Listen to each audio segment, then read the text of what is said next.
গা বেয়া হ'লে ল'ৰা ছোৱালীয়ে নিজৰ মা দেউতাক যেনেকৈ কাষত বিচাৰে তেনেকেই মাক দেউতাকেও নিজৰ ল'ৰা ছোৱালীক নিজৰ কাষত বিচাৰে। এইটো সঁচা কথা। লাগিলে আমি কিবা কৰিব পাৰোঁ নে নোৱাৰোঁ, কিন্তু তেখেতলোকৰ লগত অলপ সময় থাকিলে সেয়াই বহুত তেখেতলোকৰ কাৰণে। আজিৰ দিনতো এনেকুৱা বহুত মানুহ আছে যে নিজৰ মা দেউতাক এনেকুৱা সময়ত অকলে এৰি দিয়ে।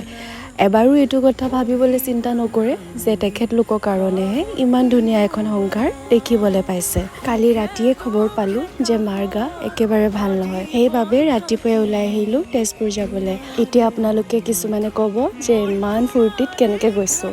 আমাৰ ভিনদেউ এনেকুৱাই, আমাক হহুৱাই সি লৈ আহিছে, বিকজ সি জানে যে আমাৰ মন চন ভাল নহয়। আৰু এয়া আহি পালোহি মাৰ ওচৰত। মাক দেখিছেই নহয় কিমান কান্দিছে আমাক দেখি, কিন্তু মায়ে এটা কথা জানে যে আমি মাক এনেকৈ অকলে কেতিয়াও এৰি নিদিওঁ।